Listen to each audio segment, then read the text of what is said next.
Hi everyone, thank you for joining us today. My name is Lizzie Lack and I'll be hosting this installment of Technically Creative where we chat with alumni who are pursuing their passion in artistic and creative industries. Today I'm so excited to have on Makenna Carroll. She is a Scheller graduate. She graduated in 2011 and I have to say a very, very close friend of mine. So Makenna has been at Adidas for the past 5 years. She's a senior project manager and has spent, I'd say, the entirety of her career in the retail and fashion space. So thank you so much, Makenna, for joining us. How are you today? Good. Thank you so much for having me. Excited to be here today. It's such a wonderful, technically creative and creative fun thing that you guys have going on. So very happy to be here. Thank you again. Yeah. So that's the thing. I would say I probably have somewhat of an inside look at your job, being your friend, and I get to ask you all the questions that I want to know about what's it like to work for Adidas. And, you know, you are the most humble person I know, but also the most hardworking and ambitious person. And let's be real, your job is really cool. So I knew I had to have you on. To chat about what you do. So Makenna and I, for everyone watching, we went to Georgia Tech together and kind of have been side by side for all of our 20s. And so I want you to kind of bring us back to Georgia Tech, your internships, and kind of a snapshot of what led you to Adidas. Totally. So, yes, I guess like even before college, I knew I always wanted to be in fashion and always like the ambition of going to New York. And so in high school, I did a summer program at Parsons in New York, which only fueled my love of like the industry and just kind of knowing what it was, something that I truly found to be interesting.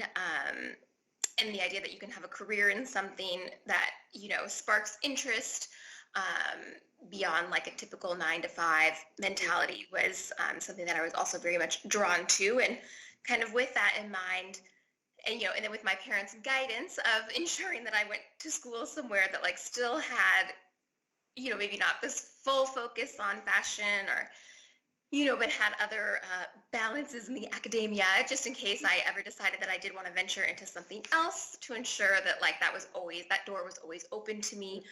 Being from Atlanta, Georgia Tech is obviously a phenomenal school, across the country, but then just it being in your backyard was even more of a reason to go. And so then, yes, started tech, I guess, in 2007 in the business school. And yeah, I would say like a fairly like straightforward curricular, like I don't know if I did anything too exciting in terms of like my actual tech like classes, but just did the business track. But then I did intern for 2 summers in New York at just 2 fashion brands, the summer before my junior year and the summer before my senior year.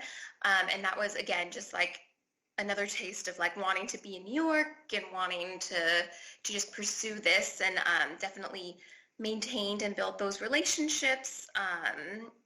And yeah, lived there one summer, with you. And so just like all the fun things that brought along, and just the ability to kind of like see different things and just exposed to different places that I just was not familiar with was so exciting and so much fun. And then kind of after school was able and lucky enough to get a job through one of the contacts that I had made during my internships, and then moved up to New York and worked for Ralph Lauren for 2 years in merchandising. And I guess, yeah, for those that may not be familiar with merchandising, it's kind of like a buying role, essentially. Depending on, I think it looks different whether you're like a vertical company or have wholesale. So just the ability, or kind of being tasked with knowing the business side and understanding kind of what's driving your business, and then also with the trend side, so knowing kind of like where the trends are going, and then with that knowledge combined, picking the I guess, product that would eventually go to market or go to store for the upcoming season. So it's kind of like an art and science to both of it. And then did that for a couple of years. I moved back to Atlanta and worked at Carter's in international merchandising, which again, same kind of thing, but just focused on the various international markets. And then from there, I just had a desire to move to not necessarily be in Atlanta anymore. And at the time I was, and I guess I still am, super into running. And although I have never really been like a huge sports person, but like, yes, running and kind of like workout classes and all that, and just something that I was really passionate about. And when I just kind of thought about, what I wanted to do, I really, knew I wanted to stay in this space, but they thought that there were companies out there who combine like this idea of, well-being from a mental, physical standpoint with fashion and trend, I thought was just really interesting. And so then I set my sights on Adidas and Nike, and they're both in Portland. And so through that, just ended up applying. And I mean, the whole process, I think, took about like a year. So it was definitely like, long. And I think everyone who's looked for a job can understand just the time that sometimes it takes, and, but just try not to get, I'd say, like, not disappointed, or just, just like it's easy to feel discouraged, but right. But with that, then I came to Adidas 5 years ago and started in merchandising. So again, just kind of like continuing the career path that I had started prior, but then in the past year transitioned into product. And so that's my role now as senior product manager. And basically now I work hand in hand with design to basically create stories that are applicable to the consumer. And I work on a team specifically around lifestyle exclusive creation. So focusing on lifestyle channels of distribution. So thinking more of the mall, and then also exclusives, which that is, we have kind of like this Adidas inline range, which really allows us as a brand to show up holistically across the globe. So kind of this one inline range that really drives the majority of what we do as a brand. But then from an exclusives perspective, kind of adding on a layer on top of that. So really just amplifying the stories and moments that we're standing for as a brand, but allowing a sense of kind of an exclusive range for various, D2C and then wholesale partner. So it sounds like since you started at Adidas, and are you getting some feedback here? Because I feel like I can. Okay, you can hear me this time. Okay. I feel like you've had your hand kind of in so many pots. Like you've worked in different segments of Adidas, and you've like really seen, I don't want to say everything it has to offer. It's a huge corporation, but you've definitely like moved around, starting at like merchandising, and so you can say like you've kind of seen the lay of the land at Adidas so far. Yeah, definitely. I would say in the realm, because to your point, there's so many functions, there's so many roles, but definitely had, yes, the good fortune of moving across various teams. So something called concept to consumer, which really focuses on specific wholesale channels. So you're kind of like really zoned in on, what sporting goods or something. So you're kind of taking the Adidas brand positioning and what does that strategy look like specifically for a sporting good retailer. And then from there, I moved into the BU, or a business unit is what we call it. So like if you think running is its own BU, soccer is its own BU, US sports. So just kind of like that's how we break it down. And so from there, you have the ability to kind of see one like step higher up of just kind of like a more holistic view of how running Adidas, although I was in training, so let me back up. I don't know what running Adidas, but training Adidas, what that looks like for North America. And you're working closely with your global counterparts in Germany to, again, kind of like take that kind of core inline, and these strategies that team is working on, and then you focus it through a lens specific to North America. And so yeah, it has been really interesting in the ability to see how other groups function and operate. And then, although, I may not know anything about sourcing, I may not know anything about, I don't know, planning, so on and so forth, but you get the chance to work with all these different cross-functional partners. So it does, to your point, feel like even though my role may be XYZ, I still get the ability to kind of see and work with these other people and individuals, of what everybody does. Yeah. And I wanted to go back to what you said about finding your job at Adidas, because I remember when I think it was like we were outside in the parking lot of a workout class, and you were trying, I think you might have heard, like, there was one position there that didn't work out, and that happens to all of us, like, multiple times. And I remember you telling me, I don't care, I'm going to work at Adidas. Like, I'm going to find something, and you had a great relationship with the hiring manager, and I knew she was going to find a spot for you. And I think that goes to show that I think we know that networking is so important, and a lot of it is who you know, but that is not the end-all be-all. I think, correct me if I'm wrong, that you didn't have that many connections. Maybe a friend of a friend, but you really kind of were going in blind, and you made it there. And so I think that's a testament to your talent. There, but I didn't, like, on LinkedIn, you can do easy apply, which I felt more confident that, like, easy apply goes to someone's actual, inbox, which I have no idea if that is true or not. But yes, and then to your point, through the good fortune of being connected with hiring managers or HR representatives who, I did not get my first job. Lord, I probably didn't even get the second job I applied for. But these people, were so kind, and I do think it always goes to show that, like, it's not annoying to keep following up, but, like, right. I know it's like, oh, I don't want to be that person, but, like, these people get so many emails a day. It's not like that. But just, continuing to kind of, like, pursue what you are interested in or what you know in your gut is kind of like what you want to be doing. That it just makes, the rejection, roll off my shoulder and then just keep going.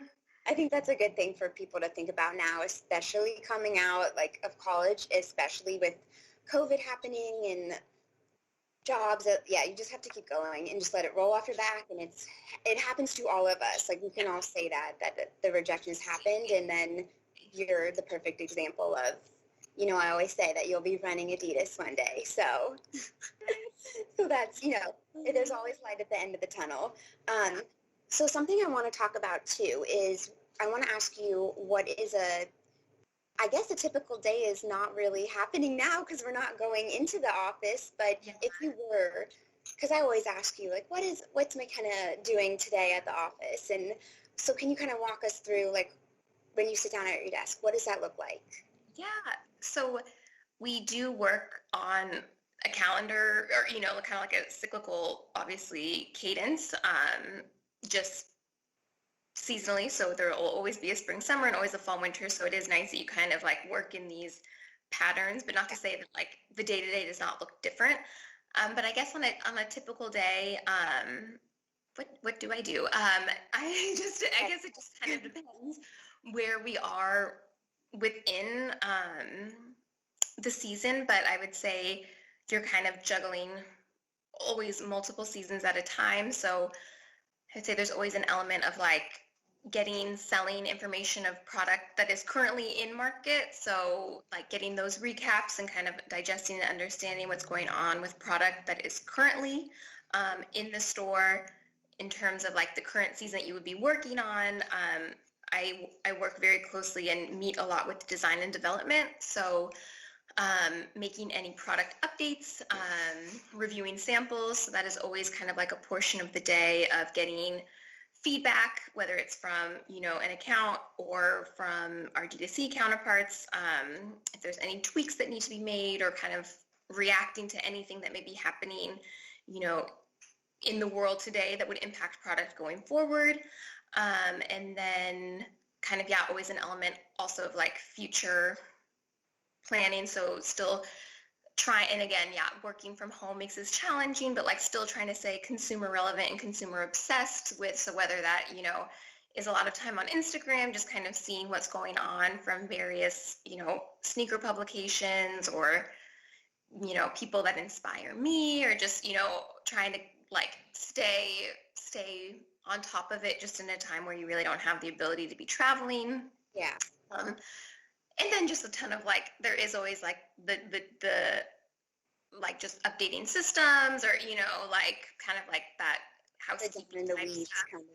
Yeah, but definitely a lot of what I have always enjoyed so much about my job is just the collaborative nature.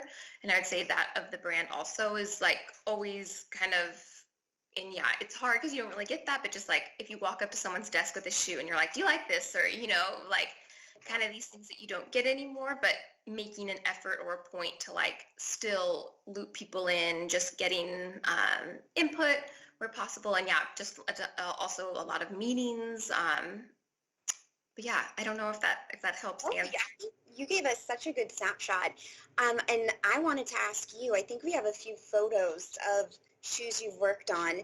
What is your favorite? Do you have a favorite product that you've worked on? And I think we can like show a little bit of what you've done. But do you have a favorite? Do you love them all equally? I love them all equally. And the cool thing about in this role, so typically a product manager is focused on a specific model. So okay, like there is, someone or maybe two people who really focus on Superstar, and that they work to build out Superstar for the season. Someone focuses on, NMD, and that's really where they focus all their efforts. But in this role, not that like I'm a jack of all trades, master of none, but we do get to work with cross models, which so that has been really cool that, although I do not own like a strategy around a particular model or kind of like the vision of that model for this season, I do have the ability to work on running models, classics models, all really based in the originals realm, but we also do work on some performance, so like Ultra Boost. So that is just, another perk I would say of like getting exposure to all these different shoes, different materials, like different treatments and executions. So so I guess for that reason, it is just fun to like, I always enjoy when like we work on a new model that I may not be familiar with, and like then just kind of like learning more about the construction and everything that goes into that. So tell me if I'm wrong, but whenever I ask you about, I'm like, oh, I like this shoe, should I get it? And you're just like, oh yeah, like I've known about that for like a year. Like, are things kind of, like you said, you're always moving forward and you always have new things coming out there. It's probably like, oh yeah, that's nice. Like you can get that one, but like you should wait for these. Like these are going to come out soon. So you're like my own personal trend forecaster. Well, I know it is crazy because if we're working on now a year out basically, so like fall winter 21, but there are people who work, like truly like 5 years out, like, and that it more so from like, what will that new technology look like? Like what does, where truly is like innovation or all these kind of like things heading? And so, I'm always like, wow, what do they know? Oh my gosh, yeah, what are they like forecasting that's going to happen that we don't know? Like that is truly, the trends are kind of already decided for us in a way. Yeah. Oh my gosh. Okay, so I want to ask you, when you started at Adidas, what was the most surprising thing to you when you started? Was there anything that shocked you that you didn't think, would happen? Or you were an old hat by then? No, I'm trying to think of what shocked me. I don't know. I guess since probably like the biggest company that I've worked for thus far in my career, but just like, I would say, and especially when I first started in the Portland office, I think it was only like around 800 people. And granted, we have like our main headquarters in Germany, but you just kind of like realize like, and I guess I don't know if this is shocking or not, but like we've grown so much in the past 5 years, and it's always like fun to look back and like, think that like people just always make it work, and to like kind of like see the growth of the past 5 years has been really cool. But I'm trying to think if there was anything truly shocking, but I cannot think of it. Or anything that you were kind of nervous about when you started there, because it is such a huge corporation that you were like, down the line, that was nothing to worry about. Oh yeah. Yes, I think it's always scary like going into these, new brands, and they're obviously so familiar with the product, like, whether it's footwear or apparel, and, people call things like, I was like, what is that? And like I just had no idea, and there is so much product each season, and so I was just like, I will never learn this, and I started in apparel, and then I felt that even the same when I transitioned from apparel into footwear, because I've never worked on footwear before, and I was like, oh my God, like these people, when you're talking people who have been in the industry for so long, and I'm like, what's an upper? Like, and it's just referring to the top, the up portion of the shoe, but I have like no idea what any of this means. And so it is always good to like, yeah, because you can always like look back and be like, oh, that was so fun. Or, like, but it is like, I think it is always nice to kind of like have that feeling every so often in your career, because it just, I'd say like reignites like wanting to learn. Yeah, like being vulnerable, knowing you don't have all the answers, and just kind of like embracing that moment. So it's scary, but I just like, I'm like, you know what? I don't know it. I'm not going to pretend to know it. So I think, yeah, it makes it like a little easier. Right. That I think that's we're not all faking it, but I feel like nobody else knows all the answers either, and it's always okay to say like, I don't know, but I'll get back to you. I feel like I've always learned like it's okay to say you don't know, and not just, Totally. yeah, and then you're just Googling it like, what is this? I think that's like, we're all just faking it till we make it. So I'm totally with you. Um, okay, Ken, I want to get to I know I had a bunch of submitted questions for you, so I want to shift gears and talk to you about that. So let me ask this question. Okay, this is from a Georgia Tech student. His name is Matt, and he says, what are your thoughts on a company like Allbirds, and has Adidas or Nike done enough, this is I guess two-pronged, in the realm of sustainability, or are they lagging behind? Totally. Good question, Matt. Yeah, I am familiar with Allbirds, and I believe like something had come out recently, and again, this just goes to show how big of a company Adidas is, and there's all these things going on.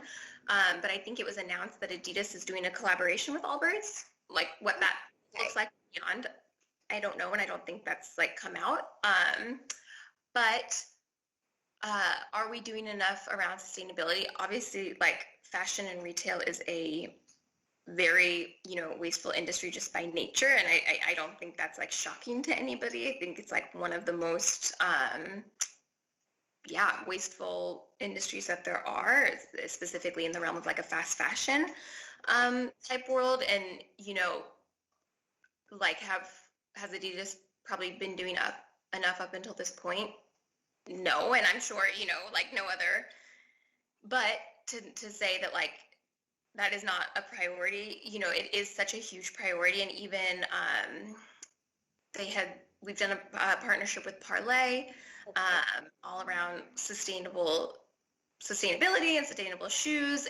And I don't know what year, but we've now pledged a year, I don't know, 2030, I'm making this up, but to be net carbon zero, like joined all of these like coalitions within the industry of brands signing up to, eliminate their waste or eliminate certain usage of certain materials, X%, so on and so forth. And so I definitely think, and like, with companies these big, like this change can't happen overnight, but I do think the brand is taking like steps and measures to get there, and like, making sure that it's one of our key strategic pillars every season.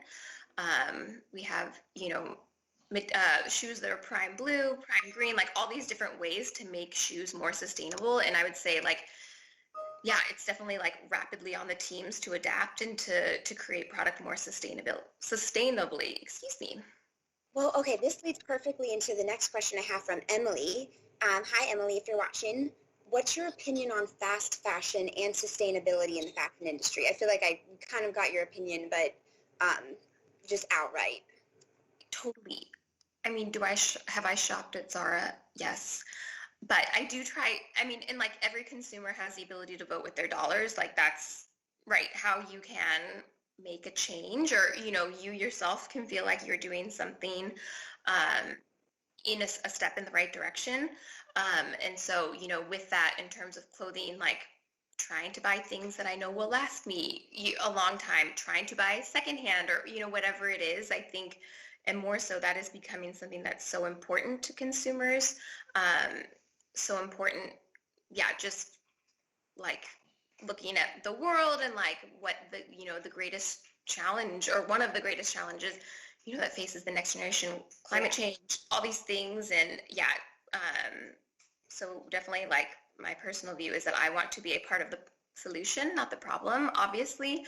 And then that is, if my views on that align with what the views of a company that I work for, then that's even better to be able to have kind of like that synergy. Exactly. And the fact that you are at Adidas, you have a voice and you're able to help propel that change. So I think that's so important that there are more people like you in the industry and kind of being on the forefront of making sure we are sustainable. Yeah. Okay, next question. This one is from Emma. Hi, Emma, if you're watching. Okay, what is the best thing? Oh, good. Because I was going to ask this to you, but I knew we had a question like this. What is the best thing that we can do to take advantage of our time at school at Tech? Oh, that is such a good question. The best thing to do to take advantage of your time at Tech, I would definitely say like getting involved or just being part of the community. And something like I always feel like I didn't even do enough of my time at Tech of just like, and like driving around after having graduated and just seeing like the campus and the energy and everything that goes on and like, finding what you're passionate about and then finding those other individuals who feel the same way and just, yeah, like truly using your voice to like amplify a message at Tech that you feel strongly about, I think is a wonderful way to make the most of your time. Thank you so much, Makenna. It was such a joy to talk to you as always. If we didn't get to any of the questions in the live feed, we will try to get those answered for you. And thank you all for taking the time out of your day to sit with us, watch, ask questions, and listen. And if you know of anyone who you think we should highlight, please let us know. We would love to have them on. I'd also be remiss not to mention that it's a support of our donors that make this and everything else we do possible at Georgia Tech Arts. If you're interested in making a tax-deductible donation, you can do so with the link below in the comments. And with that, stay safe, stay healthy, and go Jackets.